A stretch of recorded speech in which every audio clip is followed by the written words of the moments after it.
Hello everyone. Winners I T solution YouTube चॅनलमध्ये आपल्या सर्वांचं पुन्हा स्वागत आहे. आजचा आपला टॉपिक आहे soft skills for personality development. जर तुम्हाला तुमची पर्सनॅलिटी इम्प्रूव्ह करायची असेल तर त्यासाठी कोणते कोणते सॉफ्ट स्किल्स आहेत ते आपण या व्हिडिओमध्ये पाहणार आहोत. तर सुरू करूया आपण आपल्या या व्हिडिओला. तर फर्स्ट आहे व्हॉट आर सॉफ्ट स्किल्स. तर सॉफ्ट स्किल काय? Soft skills are personal attribute that help you interact effectively with others. Soft skill जे आहे ते एक पर्सनल ॲट्रिब्यूट आहे ज्याचा वापर करून तुम्ही जे आहे ते दुसऱ्यांसोबत एक चांगल्या पद्धतीने कम्युनिकेशन करू शकता. जसं आपण म्हणतो ना की तुमचं चांगले पर्सनॅलिटी असेल तर तुमचं लोकांसमोर सुद्धा इम्प्रेशन जे आहे ते चांगल्या पद्धतीने पडेल. सेकंड आहे they are essential for workplace success, self growth and personal relationships. तर हे एक one of the main tool आहे जे तुम्ही फॉलो करून तुमचं वर्क प्लेस जसं जिथे तुम्ही काम करता त्यानंतर सेल्फ ग्रोथ, जर तुम्हाला सेल्फ ग्रोथ करायची असेल त्याच पद्धतीने तुमची पर्सनल रिलेशनशिपमध्ये ह्या गोष्टी जर तुम्ही हे स्किल्स जर तुम्ही अवगत केला, ह्या स्किल जर तुम्ही इम्प्लिमेंट केल्या तर तुमची जी आहे ती पर्सनॅलिटी अजून चांगल्या पद्धतीने दिसून येईल. Unlike hard skills, soft skills are not about technical knowledge, but about how you work and communicate. तर जसं ज्या पद्धतीने आपले हार्ड स्किल्स आहेत, त्याच पद्धतीने आपले सॉफ्ट स्किल्स सुद्धा जे आहेत ते चांगल्या पद्धतीने आपण अवगत केले पाहिजे. जसं की हार्ड स्किल्समध्ये आपलं जर टेक्निकल नॉलेज असेल, तुम्ही जर एखाद्या सेक्टरमध्ये काम करत असाल, जसं की बँकिंग सेक्टर आहे, आय-टी सेक्टर आहे, त्याच्यामध्ये तुमचे जे हार्ड स्किल्स आहेत, जसं की जर तुम्ही बँकिंग सेक्टरमध्ये असाल तर तुम्हाला अकाउंट यायला पाहिजे. जर तुम्ही आय-टी सेक्टरमध्ये असेल तर तुम्हाला टेक्नॉलॉजी बद्दल यायला पाहिजे. ते झाले एक हार्ड स्किल. पण सॉफ्ट स्किल जर असेल तर ते सॉफ्ट स्किल जसं की आपली पर्सनॅलिटी आहे. तुम्ही कसं बोलता, तुम्ही कसं वागता, तुमचा ड्रेस कोड काय आहे, ड्रेसिंग सेन्स कसा आहे, ते जर तुमचं चांगलं असेल तर तर ते जे आहे ते तुमच्या बाकीच्या समोर लोकांसमोर ते तुमचं चांगल्या पद्धतीने त्याच्यामध्ये इम्प्रेशन पडू शकतं. तर हे आहे आपलं सॉफ्ट स्किलचं एक डेफिनेशन. त्यानंतर आहे कॉन्फिडन्स. आपलं फर्स्ट आहे कॉन्फिडन्स. तर कॉन्फिडन्स काय? Believe in your self and your abilities. तुम्हाला फर्स्ट ऑफ ऑल स्वतःवरती विश्वास ठेवला पाहिजे आणि तुमच्या एबिलिटीज ज्याला आपण म्हणतो की तुमची क्षमता काय आहे, त्याच्यावर तुम्ही फर्स्ट ऑफ ऑल विश्वास ठेवला पाहिजे. त्यानंतर आहे speak clearly, maintain I contact and present your ideas without fear. तर फर्स्ट आहे स्पीक क्लिअरली. आपण जे आहे ते स्पष्टपणे बोललं पाहिजे. Maintain eye contact. समोरच्या व्यक्तीसोबत आपण जर बोलत असेल त्यासोबत आपला जो आहे तो आय कॉन्टॅक्ट झाला पाहिजे. जसं की आपण कॉन्फिडेंटली आपण त्याच्या डोळ्यात डोळे घालून ज्याला आपण म्हणतो मराठीमध्ये, ते आपण जे आय कॉन्टॅक्ट मध्ये बोललं पाहिजे. And present your ideas without fear. तुमच्या मनात जर काही आयडिया असेल, जसं ज्या पण जर तुमची एक जर तुम्ही एखाद्या सेक्टरमध्ये कामाला असेल, जर तुमची एक मीटिंग असेल, त्यावेळी जर तुम्हाला जर तुमचं आयडिया जर प्रेझेंट करायचे असेल तर तुम्ही जे आहे ते काही न घाबरता ती आयडिया जी आहे ती तुम्ही प्रेझेंट केली पाहिजे. Confidence boost your personality and helps you lead others. तर कॉन्फिडन्स जो आहे तो तुमची पर्सनॅलिटी बूस्ट करण्यात, एनहान्स करण्यामध्ये मदत करते. त्याच पद्धतीने जी आहे ती it helps you to lead others. त्या पद्धतीने तुम्ही जर तुमची पर्सनॅलिटी चांगली असेल, जर जर तुमच्यामध्ये कॉन्फिडन्स चांगला असेल तर तुम्ही जे आहे ते तुमच्या टीमला सुद्धा लीड करू शकता. त्याचं एक्झाम्पल द्यायला गेलं तर पार्टिसिपेट इन मीटिंग्स और ग्रुप डिस्कशन ऍक्टिव्हिटी. जसं मी तुम्हाला सांगितलं, आपण जे आहे जर तुमची मीटिंग असेल, ज्याच पद्धतीने ग्रुप डिस्कशन आहे त्याच्यामध्ये तुम्ही जे आहे ते इफेक्टिव्हली पार्टिसिपेट केला पाहिजे. आणि तुम्ही जर तुमचे थॉट्स आहेत, तुमचे जे विचार आहेत ते तुम्ही काही न घाबरता तिथे ते तुम्ही मांडले पाहिजे. तर हे आहे आपलं फर्स्ट कॉन्फिडन्स. आणि सेकंड आहे कम्युनिकेशन स्किल. एक one of the must skill जे असेल तर ती आहे communication skills. Ability to share your thoughts clearly and effectively. तर तुमच्यामध्ये ती क्षमता असली पाहिजे जेणेकरून तुम्ही तुमचे जे थॉट्स आहेत, जे तुमचे विचार आहेत, ते तुम्ही दुसऱ्यांसोबत इफेक्टिव्हली आणि स्पष्टपणे जे आहे क्लिअरली स्पष्टपणे तुम्ही ते शेअर केले पाहिजे. Includes verbal, non verbal and written communication. त्याच्यामध्ये जे आहे ते आपण म्हणतो बोलायची स्किल असेल, लिहायची स्किल असेल, ती तुम्ही जी आहे ती इफेक्टिव्हली इम्प्रूव्ह केली पाहिजे. Good communication avoids misunderstandings and builds better relationships. जेवढं तुमचं कम्युनिकेशन चांगलं असेल तेवढं तुमची मिसअंडरस्टँडिंग ज्याला आपण गैरसमज म्हणतो, जर एकमेकांसोबत तुमचा गैरसमज असेल तर तो जो आहे तो जर तुमची कम्युनिकेशन स्किल चांगली असेल, तुम्ही जर एक चांगले वक्ते असाल, जर तुम्ही चांगले बोलायचे तुमच्यात स्किल असेल तर त्याच्याकडून जे आहे ते आपला गैरसमज जे आहे तो नाहीसा होण्यास मदत होते. त्याच पद्धतीने बिल्ड्स बेटर रिलेशनशिप. एक आपण एक संबंध जे असेल ते चांगल्या पद्धतीने बिल्ड होण्यात चांगल्या पद्धतीने एक बॉन्ड तयार होण्यामध्ये कम्युनिकेशन स्किलचा एक मोठा रोल आहे. जसं की त्याच्यामध्ये काही टिप्स असेल तर listen more, speak with clarity and use polite language. आपण फर्स्ट ऑफ ऑल तर एक आहे टिप, लिसन मोर. तुम्ही ऐकायचं शिकलं पाहिजे. तुम्ही जास्तीत जास्त फर्स्ट ऑफ ऑल सुरुवातीला ऐकून घेतलं पाहिजे. त्याच्यानंतर स्पीक विथ क्लिअरिटी. त्यानंतर मग आपण जे आहे तो रिस्पॉन्स केला पाहिजे. मग आपण जे आहे ती गोष्ट बोललं पाहिजे. आणि एक त्याच्यामध्ये एक सांगायला गेलं तर तुम्ही जे म्हणतो ना आपण मुद्देसूद ज्याला म्हणतो, आपण मुद्देसूद आपण त्या गोष्टी मांडल्या पाहिजे. जो तो समोरचा जे रिस्पॉन्स असेल त्याच पद्धतीने आपण जे आहे ते बोललं पाहिजे. थर्ड आहे यूज पोलाइट लँग्वेज. आपण जे आहे ती सौम्य भाषा, पोलाइटला काय म्हणतो आपण सौम्य भाषा, एक सौम्य भाषेमध्ये जे आहे आपण आपले विचार जे आहे ते मांडले पाहिजे. हे आहे आपलं कम्युनिकेशन स्किल्स. त्यानंतर आहे पॉझिटिव्ह माइंडसेट. तर पॉझिटिव्ह माइंडसेट काय, always looks at the bright side of life. तर तुम्ही जे आहे ते तुमची म्हणतो ना आपण की तुमच्या ब्राईट साइड, जी एकदम म्हणतो आपण ब्राईट साइड आहे तुमच्या आयुष्यातली, ती तुम्ही पाहिली पाहिजे. Help reduce stress, increase productivity and maintain better mental health. तर हे जे आहे helps reduce stress. Positive mindset जर असेल तर आपल्या आयुष्यातला जो तणाव आहे तो कमी होण्यामध्ये आपल्याला मदत होते. त्याच पद्धतीने इन्क्रीज प्रोडक्टिव्हिटी. जर तुम्ही जर कोणते टास्क करायला गेले तुम्ही, तर टास्क जे आहे ते एकदम चांगल्या पद्धतीने आपला येतो फॉर्म होऊ शकतो, जर तुमचा माइंडसेट जे आहे ते पॉझिटिव्ह असेल तर. त्यानंतर आहे positive attitude inspires other around you. तर तुमचा ऍटिट्यूड पॉझिटिव्ह असेल, जर तुमचा माइंडसेट पॉझिटिव्ह असेल, तर तुमच्या आसपासचे जे लोक आहेत ते सुद्धा चांगल्या पद्धतीने जे आहे त्यांच्यावरती पण त्याचा प्रभाव जो आहे तो पडतो.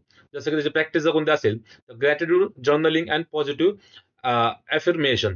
त्याचा एक एक्झाम्पल दिलं तर आपण म्हणतो ना की आपण जेवढं पॉझिटिव्ह राहू त्याच पद्धतीने आपले अराउंड जो आहे आपल्या आसपासचे जे फ्रेंड सर्कल असेल, जर तुमचा कलिग्स असतील, जर तुमचे बाकीचे जर तुमचे टीम मेंबर्स असतील, तर त्यांच्यावरती सुद्धा चांगल्या पद्धतीने प्रभाव जो आहे तो पडतो. हे आपलं पॉझिटिव्ह माइंडसेट. त्यानंतर आहे टीमवर्क. तर टीमवर्क आहे working well with others to achieve common goals. जर तुम्ही जर टीम लीड असाल, जर तुम्ही आयटी सेक्टरमध्ये असेल, जर तुम्ही एक मॅनेजर पोस्टला असाल किंवा एक टीम लीड असाल, तर तुमची रिस्पॉन्सिबिलिटी आहे तुम्ही सर्वांना सोबत घेऊन चाललं पाहिजे. Working well with others to achieve common goals. जर तुमचं एक सेम गोल असेल, जसं की आयटी सेक्टरमध्ये असलं की प्रोजेक्ट असतो, एक प्रोजेक्टमध्ये तुमचं पण तेच काय गोल काय आपला की आपला प्रोजेक्ट जो आहे तो व्यवस्थित डिलिव्हर करायचा आहे. हे जर प्रोजेक्ट जर असेल आणि जे तुमच्या हाताखालचे जे आपण म्हणतो ना स्टुडंट्स असतील, जे तुमचे कलिग्स असतील, जे तुमचे ट्रेनी असतील, तर त्यांना सोबत घेऊन आपण जे आहे ते चांगल्या पद्धतीने एक लिडरशिप ज्याला आपण म्हणतो, ते तुम्ही लिडरची भूमिका जी आहे ती बजावली पाहिजे. Involves trust, respect and cooperation. त्याच्यामध्ये काय आपण जे आपला ट्रस्ट, आपला जे विश्वास आहे तो दाखवला पाहिजे, रिस्पेक्ट, दुसऱ्यांचा आदर करता आला पाहिजे, आणि कोऑपरेशन, आपण दुसऱ्यांना मदत सुद्धा करता आली पाहिजे. जेणेकरून जे आपले बाकीचे कलिग्स आहेत त्यांना सुद्धा एक कॉन्फिडन्स येईल, त्यांना सुद्धा एक बरं वाटेल की हा जे आमचे सर आहेत ते व्यवस्थित, त्यांच्या म्हणजे आमच्यावरती विश्वास आहे, ते आम्हाला रिस्पेक्ट देतात, ते आमचा आदर करतात, आणि ते आम्हाला जे आहे ते कठीण वेळेमध्ये जे आहे ते आपली मदत सुद्धा करतात. त्याला आपण कॉपरेशन म्हणतो. Essential in group projects for office work and even in family. जसं मी तुम्हाला सांगितलं इसेन्शियल इन ग्रुप प्रोजेक्ट, जसं मी तुम्हाला एक आयटी सेक्टर उदाहरण सांगितलं.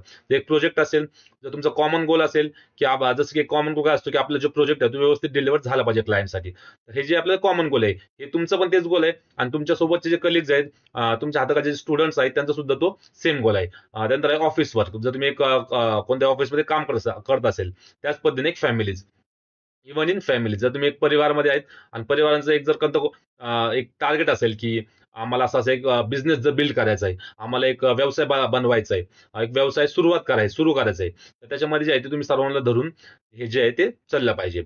बी supportive, share responsibilities and celebrate group success. Be supportive, आपण जे म्हणतो आपण नेहमी तत्पर असला पाहिजे. शेअर रिस्पॉन्सिबिलिटीज, आपण जे आपल्या रिस्पॉन्सिबिलिटीज जे आहे ते आपल्या ज्या भावना आहेत, आपले जे विचार आहेत, ते आपण जे ते दुसऱ्यांसोबत शेअर केलं पाहिजे. आणि लास्ट आहे सेलिब्रेट ग्रुप सक्सेस. तर तुम्ही एवढे सगळं चांगल्या पद्धतीने जर तुम्ही एफर्ट दिले, तर सक्सेस जो आहे तो नक्कीच तुम्हाला प्राप्त होईल, आणि तो आपण सगळ्यांसोबत जो आहे तो सेलिब्रेट करायचा आहे. हे आहे आपलं टीम वर्क. त्यानंतर आहे problem solving, finding solution instead of focusing on problem. Problem solving काय, जर तुमच्यासमोर एक प्रॉब्लेम सॉल्व्हिंग म्हणजे आपल्याला एक अडचण आली, तर आपण जे आहे त्याच्यावरती आन्सर शोधण्यात, त्याचं आपण उत्तर शोधण्यामध्ये जे आहे ते आपण त्यावरती फोकस केला पाहिजे. Think critically, analyse the situation and make decision. आपण जे एक क्रिटिकल थिंकिंग जी आहे ती आपली इम्प्रूव्ह केली पाहिजे. अनालाइज द सिच्युएशन काय चालली ते फर्स्ट ऑफ ऑल आपण बघितले पाहिजे, अनालाइज केली पाहिजे, आणि त्याच्यानंतर मग जो आहे आपला तो आपण जो आहे तो आपला निर्णय दिला पाहिजे. Important in both professional and personal life. ही जे प्रॉब्लेम सॉल्व्हिंगची टिप आहे ही तुमची professional life as well as तुमची पर्सनल लाईफ त्याच्यामध्ये जी ही आहे खूप महत्वाची आहे.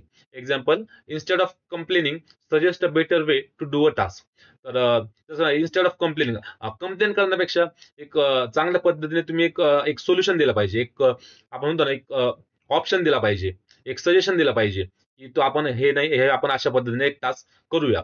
हे काय होईल, त्याच्यामुळे तुमचं जे हे जे आहे प्रोडक्टिव्हिटी जी आहे ती तुम्हाला समोरच्या जी आहे ती दिसून येईल. जसं झालं, instead of complaining suggest a better way to do a task.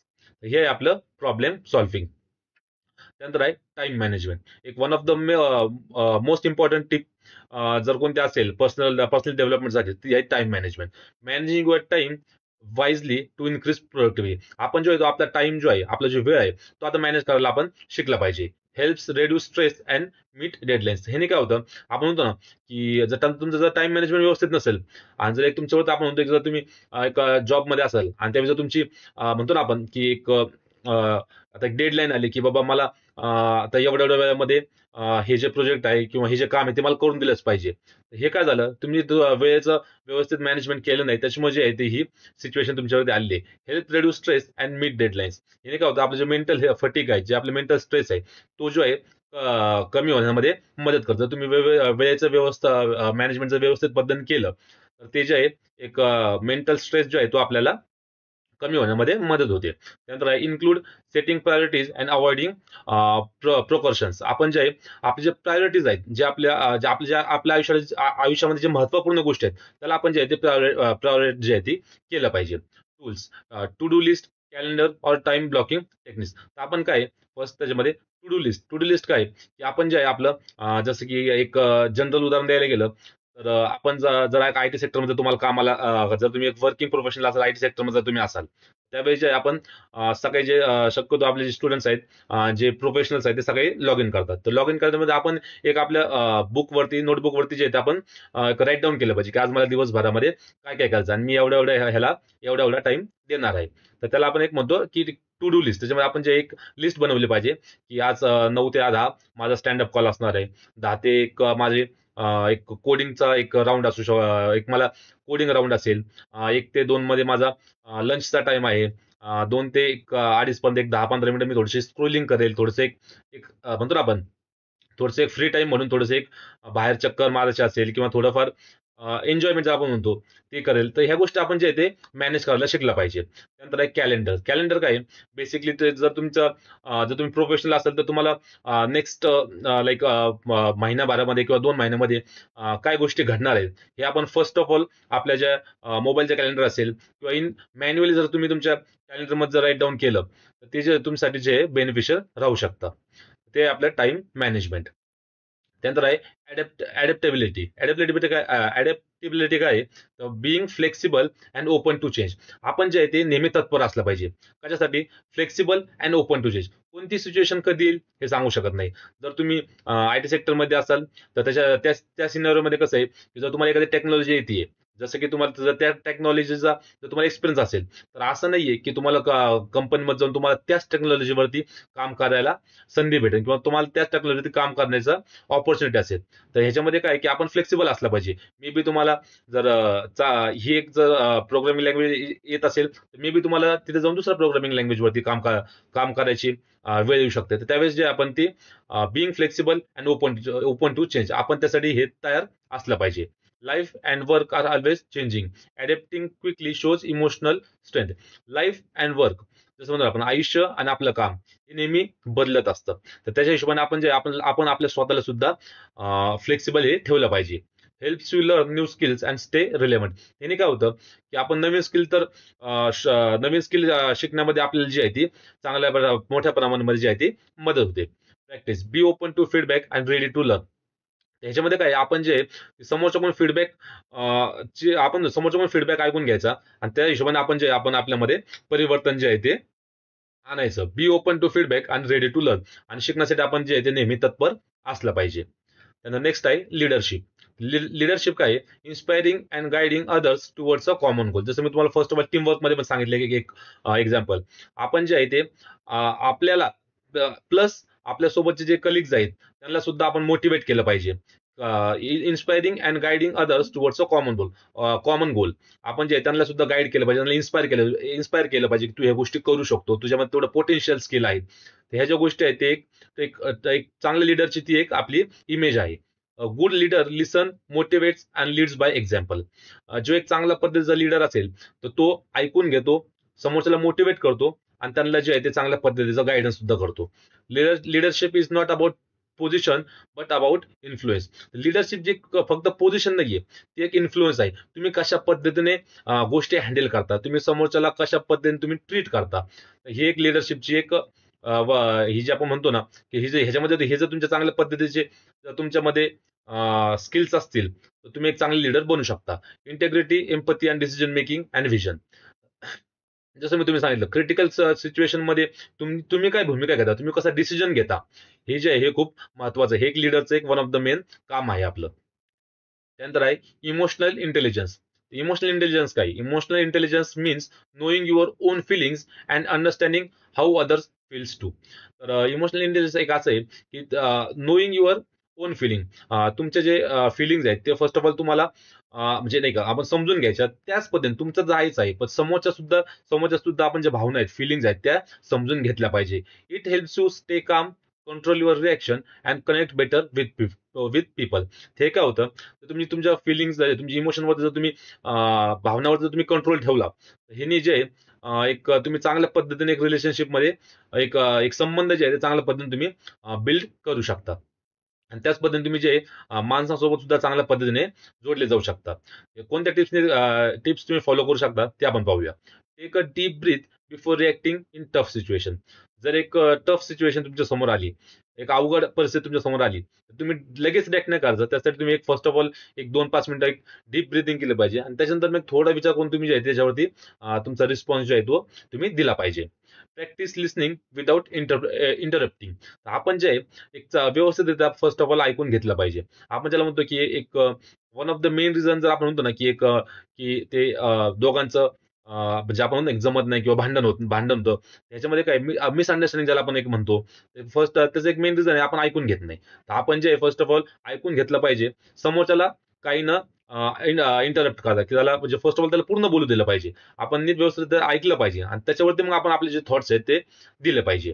Try to see things from others persons point of view. आपण जे आहे त्यांच्या पर्स्पेक्टिव्ह सुद्धा पॉइंट जे आहेत ते आपण बघितले पाहिजे. Keep a journal to reflect on how you fell during the day. आपण जे आहे त्या परिस्थितीमध्ये आपण जे आहे समोरचा सुद्धा विचार केला पाहिजे. आपण त्या परिस्थितीमध्ये आपण कसं होतो आणि त्याच्यावरती काय ती म्हणतो ना आपण त्याच्यावरती काय चाललंय हे त्यालाच माहिती आहे. तर आपण जे आहे ते दुसऱ्यांचा सुद्धा विचार केला पाहिजे. त्या परिस्थितीमध्ये आपण कसं होतो आणि त्याच्यावरती आता आपण म्हणतो ना की त्याच्यावरती काय परिस्थिती त्याच्यावरती चालू आहे ते सुद्धा आपण विचार केला पाहिजे. त्याच्यानंतर आहे creativity. Creativity is about coming up with new ideas और finding smart solution in a problem. Creativity काय आहे? तर एक it's coming with a new ideas. आपल्या म्हणतो ना आपण नवीन नवीन आयडिया जे आहे आपण हे जे आहे क्रिएट केल्या पाहिजे. और finding smart solution in problem. जर एक प्रॉब्लेम आला असेल तर त्याच्यामधून एक चांगल्या पद्धतीने की इफेक्टिव्हली एक सोल्युशन जे आहे ते आपण हे जे आहे ते आपण एक्सप्रेस केलं पाहिजे. It's thinking outside the box. ज्याला आपण म्हणतो ना की आउटसाइड द बॉक्स थिंकिंग, नाही का, म्हणजे आम्ही जो विचार पण नव्हते केला ते तू करून दाखवलं, ती आयडिया तुझ्या डोक्यामध्ये आली. याला आपण म्हणतो की आउटसाइड द बॉक्स. कोणत्या टिप्स आहेत ती आपण फॉलो करून इम्प्रूव्ह करू शकतो. Try doing things in a new way, even small things. आपण जे आहे ते नवीन पद्धतीने एक गोष्ट जी आहे ती शिकली पाहिजे. छोटी गोष्ट असेल तरी चालेल, मोठी गोष्ट असेल तरी चालेल. Keep a notebook to write down random ideas. तर तुमच्या मनामध्ये एक रँडम आयडिया आली असेल तर तुम्ही जे आहे ते तुमच्या नोटबुक्समध्ये आहे ते तुमच्या वहीमध्ये जे ते तुम्ही लिहिले पाहिजे. Read books, watch creative content और ट्राय ड्रॉइंग और रायटिंग. तुम्ही जे आहे पुस्तक वाचायला शिकलं पाहिजे. पुस्तकाचं जे हॉबी असेल ते तुम्ही अवगत केले पाहिजे. त्याच पद्धतीने क्रिएटिव्ह कंटेंट. आपण जे सध्याचे जे यंग जनरेशन जे आहे ते रील्स बघता येते, टिकटॉक बघता येते, अशा अशा गोष्टी बघण्यापेक्षा आपण जे आहे ते क्रिएटिव्ह कंटेंट ज्याचा आपल्याला पुढे जाऊन फ्युचरमध्ये फायदा होईल त्या गोष्टी जे आहे आपण ते बघितलं पाहिजे. Don't fear failure, it's often ideas to innovation. आपण जे आपल्या फेल्युअरला जे आहे त्याला आपल्याला घाबरायचं नाहीये. तर हे आहे आपलं क्रिएटिव्हिटी. त्यानंतर आहे वर्क एथिक्स. वर्क एथिक्स काय आहे? Work ethic means being responsible, disciplined and always doing your best. Work ethic काय म्हणतो आपण की रिस्पॉन्सिबल, आपण जे ते रिस्पॉन्सिबल राहिलं पाहिजे, डिसिप्लिन राहिलं पाहिजे. त्याच पद्धतीने ऑलवेज डुईंग युअर बेस्ट. तुम्ही तुमचं बेस्ट देण्यासाठी नेहमी तत्पर असलं पाहिजे. Your best even when no one is watching. असं नाही की आपण लोकांसाठी बेस्ट करायचंय. आपण जे फर्स्ट ऑफ ऑल स्वतःसाठी जे आहे ते स्वतःसाठी काय बेस्ट आहे ते आपण जे अवगत केलं पाहिजे, ते तुम्ही जे ते फॉलो केलं पाहिजे. तर कोणत्या टिप्स आहेत? Finish task on time every time. आपण जे जे टास्क जर तुम्हाला काही दिला असेल ते ऑन टाइम असेल, मी तुमचं बिफोर टाइम जर तुम्ही केलं तर ते तुमच्यासाठी एक चांगल्या पद्धतीने तुमचं जे इम्प्रेशन आहे ते तुमच्या मॅनेजर असतील, जे तुमचे हेड्स असतील त्यांच्यासमोर जे आहे ते पडू शकतं. Be honest and on your your be honest and on your mistakes. आपण जे आहे ते नेहमी हॉनेस्ट राहायला पाहिजे, म्हणजे खरं बोललं पाहिजे. आणि जर तुमच्याकडून काही चुकी झाली असेल तर तुम्ही ती इथे एक्सप्रेस केली पाहिजे. Avoid shortcuts and do quality work. आपण म्हणतो शॉर्टकट नाही मारायचे आपल्याला, शॉर्टकट नाही मारायचे आणि क्वालिटी काम करून द्यायचे आपल्याला. जर तुम्हाला मॅनेजरने तुम्हाला जर कोणती गोष्ट सांगितली असेल, जर तुमच्या हेडनी, जर तुमच्या टीम लिडरने जर कोणती गोष्ट तुम्हाला सांगितली असेल, तर आपण म्हणतो शॉर्टकट मध्ये नाही करायचं. थोडासा आपल्याला थोडासा त्रास होईल, बट ते क्वालिटी काम करून द्यायचं. त्याने काय होईल की जर आपलं इम्प्रेशन जे आहे ते आपल्या हेड समोर जे आहे, आपले हेड मॅनेजमेंट जे असेल, टीम लीडर जो असेल त्यासमोर जे आहे ते चांगल्या पद्धतीने पडेल. Set daily goals and track your progress. जसं मी तुम्हाला सांगितलं, जर तुम्हाला आज दिवसभरामध्ये जर तुम्हाला हे काम करायचं असेल, तर आपण जे आहे ते फर्स्ट ऑफ ऑल एका सुरुवातीला सकाळी जे आहे ते एक नोटबुक मध्ये तुम्ही लिहून ठेवलं पाहिजे. आणि त्याच दिशेने आपण जे आहे ते आपली टुवर्ड्स द प्रोग्रेस जे आपण त्या दिशेने केली पाहिजे. हे आपले झाले वर्क एथिक्स. त्यानंतर आहे कॉन्फ्लिक्ट रिझोल्युशन. तर कॉन्फ्लिक्ट रिझोल्युशन काय?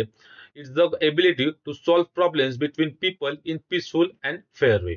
तर आता एक हे शक्यतो आपण रिअल लाईफ मध्ये जे आहे, तुमची पर्सनल लाईफ ज्याला म्हणतो आपण, पर्सनल लाईफ मध्ये जे आहे ते ही कॉन्फ्लिक्ट रिझोल्युशनची टिप तुम्हाला कामाला येईल. जर एक सिच्युएशन झालं असेल किंवा एक तुमचे जर फ्रेंड सर्कल असेल, तर त्यांचं कोणत्या कारणाचं जर भांडण झालं असेल, तर त्याच्यामध्ये जे तुम्ही एक म्हणतो ना आपण सामंजस्याची भूमिका घेऊन, एक शांत पद्धतीने भूमिका घेऊन शांत पद्धतीने विचार करून जे तुम्ही त्या दोघांमधले जे आहे ते भांडण सोडवण्यामध्ये मदत केली पाहिजे. तर कोणत्या टिप्स आहेत? Stay calm and don't rise your voice. आपण जे आहे फर्स्ट ऑफ ऑल जर तुमचं वैयक्तिक कोणत्या कारणास्तव तुमच्या मित्रासोबत असेल, तुमच्या रिलेशन बद्दल काही भांडण झालं असेल किंवा मिसअंडरस्टँडिंग झाले असेल, आपण जे आहे थोडंसं शांत राहिलं पाहिजे आणि आपला आवाज जो आहे आपण मोठ्या आवाजात जे आहे ते नाही बोललं पाहिजे. Listen to both sides before judging. आपण जे आहे ती दोन्ही साईड जी आहे ती ऐकून घेतली पाहिजे. समोरची सुद्धा बाजू आपण ऐकून घेतली पाहिजे. आपण म्हणतो ना की आपण ऐकायच्या पहिलेच त्याला जज करून जातो. ऐकायच्या पहिलेच त्याच्यावरती आपण ऐकायच्या पहिले त्याला जज करतो. आपण असं नाही करायचं. आपण जे आहे ते समोरच्याचं सुद्धा आपण ऐकून घेतलं पाहिजे. Use polite words like I understand और लेट्स फाइंड अ सोल्युशन. आपण जे आहे ते पोलाइट वर्ड्स जे आहेत जे बोललं पाहिजे, जसं की मी समजू शकतो, आपण अजून काहीतरी मार्ग काढूया. तर ह्या ज्या गोष्टी आहेत आपण त्या गोष्टी केल्या पाहिजे. Focus on the issue, not the person. आपण जे आहे ते जो तुमच्यामध्ये जो वाद व्हायचं जे कारण आहे त्याच्यावरती फोकस केलं पाहिजे. जे समोरच्या व्यक्ती कोण जर झाले की ते ठीक आहे, त्याच्याकडून चुकी झाली, पण आता तुम्ही त्याला हेट न करता तुमच्या ज्या कारणावरून तुमचं जे कॉन्फ्लिक्ट झाले, जे तुमच्या कारणावरून तुमचं मिसअंडरस्टँड झाले, ज्या कारण तुमचं भांडण झाले, ते जे कारण जे आहे त्याचं रिझोल्युशन तुम्ही जे आहे ते शोधलं पाहिजे. त्यानंतर आहे क्रिटिकल थिंकिंग. क्रिटिकल थिंकिंग काय आहे? मीन्स क्लिअरली, लॉजिकली आणि and making smart decision by analyzing facts. Critical thinking काय आहे? की एक क्लिअरली, स्पष्टपणे, लॉजिकली, डोक्यानी आणि and making smart decision by analyzing facts. आपण जे फर्स्ट ऑफ ऑल फॅक्ट्स बघितल्या पाहिजे आणि त्याचा वरती आपण अनालाइज करून मग आपण जे आपले डिसिजन जे आहेत ते आपण दिले पाहिजे. की स्पष्टपणे, लॉजिकली, मानसिकरित्या, एक म्हणतो ना एक माइंड गेम ज्याला म्हणतो आपण, माइंडने जो आपण जे आहे ते जे आपण रिस्पॉन्स जे आहे, जे आपला आउटपुट आहे तो आपण दिला पाहिजे. कोणत्या टिप्स आहेत? आस्क क्वेश्चन्स लाईक व्हाय और व्हॉट इफ. आपण जे क्वेश्चन जे आहे ते विचारले पाहिजे. जसं की एक समजा समोरच्याकडून एक काही गोष्टी जर आपण एक अडचण आली असेल, तर आपण काय म्हणजे का झालं, कशामुळे झालं, ह्या ज्या गोष्टी आपण जे आहे ते विचारल्या पाहिजे. Don't believe everything, check facts before deciding. आपण म्हणतो ना, डोंट बिलीव्ह एव्हरीथिंग. प्रत्येक सगळ्याच गोष्टीवरती आपल्याला विश्वास ठेवायचा नाहीये. Check facts. तुम्ही जे स्वतः म्हणतो ना फॅक्ट्स चेक करा आणि त्यानंतर मग तुम्ही डिसाईड करा. मग त्यानंतर तुम्ही डिसिजन द्या. Break big problems into smaller parts. जसं की एक आता ह्याचं एक एक्झाम्पल द्यायला गेलं तर तुम्ही जर आपल्या आयटी सेक्टर मधलेच मी शक्यतो एक्झाम्पल देतोय. तर जे प्रोजेक्ट असेल, तर प्रोजेक्टमध्ये जर तुम्हाला काही काम आलं असेल, तर ते काम जर मोठं असेल, तुम्ही जे ते छोट्या छोट्या पार्टमध्ये फर्स्ट ऑफ ऑल ब्रेक केलं पाहिजे. त्याच्यावरती जे तुम्ही सोल्युशन फाइंड केलं पाहिजे. Think about possible outcomes before acting. तर आपण जे first of all possible outcome म्हणजे याचा आउटकम कसा असू शकतो ते जे आहे ते आपण फर्स्ट ऑफ ऑल विचार केला पाहिजे. म्हणजे बिफोर ऍक्टिंग, जज करायच्या पहिले किंवा आपला रिस्पॉन्स ठेवायच्या पहिले, रिस्पॉन्स द्यायच्या पहिले त्याचे परिणाम काय असू शकतात, त्याचे परिणाम, चांगले परिणाम, दुष्परिणाम काय काय असू शकतात, ते फर्स्ट ऑफ ऑल आपण जे आहे आपण विचार केला पाहिजे त्या गोष्टीचा. हे आपलं क्रिटिकल थिंकिंग. त्यानंतर आहे art of listening. Art of listening काय? Listening is more than just hearing. आपण म्हणजे आपण म्हणतो ना आर्ट ऑफ लिसनिंग ही एक one of the main tip आहे. आपण म्हणतो ना की समोरचं आहे ना ऐकूनच घेत नाही. आपण आपण आहे ना ऐकून गोष्टी जे आपण फर्स्ट ऑफ ऑल गोष्टी ऐकून घेतल्या पाहिजे. समोरचं जे बोलतोय ना तो आपण ऐकून घेतलं पाहिजे. शांतपणे आपण ऐकून घेतलं पाहिजे. It means giving full attention and understanding what other person is really saying. हिने काय होईल, तुम्हाला त्या गोष्टी म्हणजे शांतपणे तुम्ही ऐकून घेतलं तर तुम्हाला ते कळेल सुद्धा, प्लस समोरच्याला सुद्धा एक वाटलं की अरे हा याचं माझ्याकडे लक्ष आहे, आणि तो जो आहे तो मोर इफेक्टिव्हली त्याच्या गोष्टी आहे तो तुमच्यासमोर मांडू शकतो. तर कोणत्या टिप्स आहेत? Don't interrupt while someone is speaking. समोरच्याला आपल्याला इंटरप्ट नाही करायचंय, समोरच्याला आपल्याला डिस्टर्ब नाही करायचं. तो जे बोलतोय ते आपण शांतपणे आणि व्यवस्थितरित्या ऐकून घेतलं पाहिजे. Make eye contact and not to show you are engage. आपण जे आय कॉन्टॅक्ट समोरच्या व्यक्तीसोबत ठेवला पाहिजे, जेणेकरून त्यांनी जर तुम्हाला एक कॉन्फिडेंटली जर त्याने तुमच्याकडे पाहिलं तर तो सुद्धा त्याचे जे विचार आहे तो स्पष्टपणे तुमच्यासोबत मांडेल. Ask question to clarify and confirm. जर तुम्हाला जर कोणत्या गोष्टी जर तुम्हाला कळली नसेल तर तुम्ही जे आहे ते त्याला क्वेश्चन विचारला पाहिजे. पण केव्हा? जेव्हा त्याची गोष्ट त्याचं जे बोलणं संपून झालं तर मग आपण तुम्ही जे आहे तुमची रिस्पॉन्सिबिलिटी दिली पाहिजे, की जसं की एखादा क्वेश्चन जर तुम्हाला क्लिअर करायचा असेल, एखादा क्वेश्चन तुम्हाला विचारायचा असेल, एखादी गोष्ट तुम्हाला क्लिअरिफाय करायची असेल, त्यावेळेस जे आहे ते तुम्ही त्याला त्याचं बोलून झाल्यानंतर तुम्ही जे आहे ते त्याला विचारलं पाहिजे. Avoid checking your phone or getting distracted.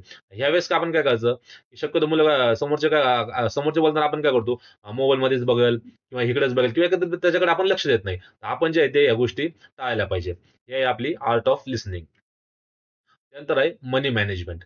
Money management एक वन ऑफ द मोस्ट आणि प्रेशियस ज्याला म्हणतो आपण, ती टीप आहे जी तुम्ही तुमच्या पर्सनल लाईफ इम्प्रूव्ह करण्यासाठी, पर्सनॅलिटी इम्प्रूव्ह करण्यासाठी फॉलो करू शकता. Money management means using your money wisely. Money management पैशाची आपण म्हणतो ना मॅनेजमेंट, पैशाचं मॅनेजमेंट ज्याला आपण म्हणतो, व्यवस्थापन ज्याला आपण म्हणतो, तर ते जे आहे ते आपण काळजीपूर्वक केलं पाहिजे. Saving, spending and planning for the future. Saving केली पाहिजे, नंतर आपण म्हणतो ना सेव्ह केलं पाहिजे. स्पेंडिंग खर्च करायची सुद्धा आपण जे आहे ते थोडीशी लिमिट आणली पाहिजे. आणि प्लॅनिंग प्लॅनिंग केली पाहिजे की आपल्या फ्युचरमध्ये कोणते हे पैसे कोणत्या कामासाठी युज करायचे आहेत. तर आपण मनी मॅनेजमेंट मध्ये आपण त्याला म्हणतो. तर कोणत्या कोणत्या टिप्स आहेत? Track your income and expenses. जो पण तुमचा खर्च आहे, जो पण तुमचा इन्कम आहे, जे आपण इन्कम एक्सपेंडिचर आणि त्या गोष्टी जे आहेत ते तुम्ही ट्रॅक केलं पाहिजे, की माझे पैसे लाईक कुठे चाललेत, किती खर्च झाला, कोणत्या कोणत्या गोष्टीवर खर्च झाला, या गोष्टी जे तुम्ही ट्रॅक केल्या पाहिजे.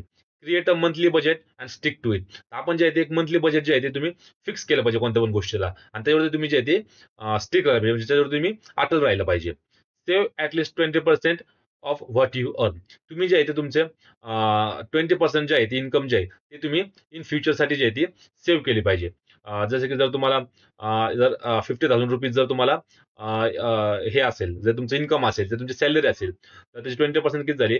10,000 रुपीज. हे जे तुम्ही ऍटलिस्ट बेअर मिनिमम 10,000 रुपीज जे आहे ते तुम्ही इन फ्युचरसाठी जर सेव्ह ठेवलेच पाहिजे. Avoid unnecessary spending and learn the difference between needs and wants. आपण जे आहे ते अननेसेसरी स्पेंडिंग करतो, म्हणजे कारण नसताना जे आपण खर्च करतो त्याच्यावरती आपण जे आहे तो आळा घातला पाहिजे, ते जे आपण ते स्टॉप केलं पाहिजे. आणि आपण जे आहे नीड्स अँड वॉन्ट्स ज्याला आपण की जी खरंच आपल्याला त्याची गरज आहे का, त्याच्यावरतीच आपण जे आहे ते आपण जो किमती जो आपण पैसे आहेत आपले जे आहेत ते आपण खर्च केले पाहिजे. एक त्याच्यावरती एक अजून एक टिप द्यायला गेलं, जर तुम्ही एक वर्किंग प्रोफेशनल असाल, जसं की आयटी सेक्टरमध्ये जर तुम्ही एक जॉबला असाल आणि काही कारणास्तव जर तुमचा जॉब गेला असेल, तर तुमचा जॉब लूज झाला असेल, तर ऍटलीस्ट तुमच्याकडे एवढे पैसे पाहिजे की तुम्ही ऍटलीस्ट 6 महिने, 7 महिने, 8 महिने तुम्ही जे आहे त्याचं सर्व्हाइव्ह करू शकता. आणि तुमच्याकडे ऑब्व्हियसली तुम्हाला जर तुमच्या स्वतःवर विश्वास असेल तर तुम्ही लवकरात लवकर तुमचा जॉब, नवीन जॉब जो आहे तो क्रॅक करू शकता, नवीन जॉब जो आहे तो तुम्ही मिळू शकता. पण ऍटलीस्ट तुमच्याकडे 6 महिने, 8 महिने एवढा पैसा असेल जेणेकरून तुमचं घर चालेल. हे एवढा पैसा तुम्ही ऍटलीस्ट जो आहे तो सेव्ह केला पाहिजे. एक money management one of the most important skill आपण म्हणू शकतो. त्यानंतर आहे सर्व्हायवल स्किल्स. तर सर्व्हायवल स्किल्स काय आहे? Survival skills are basic life skills that help you to stay safe and solve problem.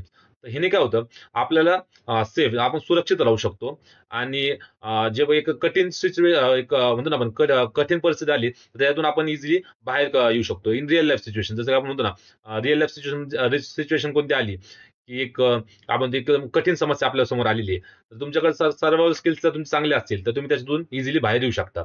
तर कोणत्या कोणत्या टिप्स आहेत? Learn basic first aid and emergency contact. जर एक तुम्हाला जर काही म्हणजे आपण जर एक ऍक्सिडेंट म्हणू शकता किंवा थोडंसं जर तुम्हाला काही लागलं वगैरे तर तुम्हाला ऍटलीस्ट बेसिक फर्स्ट एड वगैरे जे आहे त्या गोष्टी करता आल्या पाहिजे. Know how to handle stress calmly. जर तुम्हाला एक खूप स्ट्रेस आला असेल, खूप टेन्शन आलं असेल, तर तुम्ही ते जे आहे ते शांतपणे हँडल करायची जी आहे ती स्किल आपण जे आहे ते अवगत केली पाहिजे. Be able to cook, clean and take care of yourself. जर तुम्ही जसं आता सर्वजण असतात त्याला जे आहे ते बॅचलर जर तुम्ही असाल, जर तुम्ही एक आयटी सेक्टरमध्ये असाल, जर तुम्ही एक जॉब करत असाल कुठेतरी, आणि जर तुम्ही जर तुम्ही एकटे राहत असाल, तर त्या परिस्थितीमध्ये आपण जे आहे ते आपण म्हणतो ना, जेवण बनवायचं जे कला असेल, त्यामध्ये क्लिनिंग असेल आणि स्वतःची काळजी स्वतःला जी आपण ती घेतली पाहिजे. Stay alert in unfamiliar or challenging situation. आपण जे आहे ते आपण म्हणतो ना, एक म्हणजे अचानकपणे एक परिस्थिती येते, त्यासाठी आपण जे आहे ते नेहमी तत्पर असलं पाहिजे. आपण म्हणतो ना, की मी या गोष्टीचा विचार नव्हता केला, पण ती गोष्ट अचानक आली. तर मी आता काय करू? आपण ह्या परिस्थितीमध्ये काय करतात, जे लोक आहेत ना, ते व्हायबल होऊन जातात. तर त्यासाठी आपण जे आहे ते नेहमी तयार असलं पाहिजे. त्यानंतर आहे मार्केटिंग स्किल्स. मार्केटिंग स्किल्स काय? Marketing is about how you promote your self, your ideas or your ideas. Marketing is about how how you promote your self and your ideas. Marketing काय? की तुम्हाला स्वतःला कसं रिप्रेझेंट करता दुसऱ्यांसमोर. त्याच पण तुमचे जे आयडिया आहेत, जे तुमचे थॉट आहेत, ते तुम्ही कशा पद्धतीने मांडता. ते जे आहे आपले एक मार्केटिंग स्किल त्याला आपण म्हणतो. It helps you stand out and attract attention. त्याने काय होतं, तुमची मार्केटिंग स्किल जर चांगली असेल, तर तुम्ही जे म्हणतो ना आपण भीडचे म्हणतो की गर्दीतून तुम्ही उठून दिसता नाही का. म्हणजे आपण बाकीच्या कॉमन पेक्षा आपण काहीतरी वेगळं दिसतोय. Out and attract attention. त्याने काय होतं, तुमच्यावरती अटेन्शन जे आहे ते अट्रॅक्ट होईल नाही का. ही एक आपली मार्केटिंग स्किल आहे. कोणत्या कोणत्या टिप्स आहेत जे फॉलो करू शकता? तर learn how to speak confidently about your strength.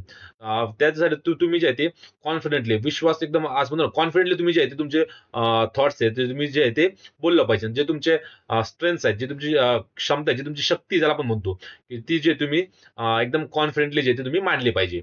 Use social media wisely to share your work. Social media जे आहे ते जे ते तुम्ही व्यवस्थित जे आहे आपण हँडल केलं पाहिजे. जे जेणेकरून आपण जर तुमचं काही काम असेल, तर तुम्ही जे आहे ते सोशल प्रत्येक आपण माणूस काय करतो, प्रत्येक काम जे आहे ते ऑनलाईन दाखवायचा प्रयत्न करतो, की मी आज हे केलं, मी आज हे केलं, मी हे काम केलं, मी ते काम केलं. हे ज्या गोष्टी आपण ते टाळायला पाहिजे. आणि जर सोशल मीडियाचा वापर जे आहे तो आपण व्यवस्थितरित्या जो आहे तो केला पाहिजे. Understand your audience, what they need and want. आपण जे आहे आपली जे ज्या सेक्टरमध्ये तुम्ही कामाला असेल, तर ते फर्स्ट ऑफ ऑल तुम्ही त्याची ऑडियन्स जी आहे, जे त्याची ज्या सेक्टर तुम्ही ज्या सेक्टरमध्ये आहेत, त्या सेक्टरमध्ये जे काम करणारे लोक आहेत, त्यांना फर्स्ट ऑफ ऑल अंडरस्टँड केलं पाहिजे आणि त्यांना काय गरजेचं आहे त्या हिशोबाने तुम्ही स्वतःला जे आहे तिथं रिप्रेझेंट केलं पाहिजे. Be creative and persuasive. तुम्ही जे आहे नवीन नवीन थॉट प्रोसेस जी आहे तुमच्या मनामध्ये ही चालू असले पाहिजे. प्रत्येक वेळी जे आहे ते तुम्ही क्रिएटिव्ह राहिलं पाहिजे इन युअर प्रेझेंटेशन. जर तुम्ही काय जर तुम्हाला तुमच्या टीम लीड असेल, जर तुमच्या मॅनेजर सोबत असेल, तर तुम्हाला काय प्रेझेंटेशन द्यायचं असेल, तर तुमच्या मनामध्ये जे आहे ते क्रिएटिव्ह आयडियाज ज्या असल्या पाहिजे, जेणेकरून ते तुम्ही जे आहे ते व्यवस्थितरित्या आणि मोर क्रिएटिव्हली जे आहे ते तुम्ही प्रेझेंटेशन देऊ शकता. तर ही एक मार्केटिंग स्किल ज्याला आपण म्हणतो. तर आय होप तुम्हाला हे जे स्किल्स जे आहे ते तुम्हाला समजले असतील. Thank you.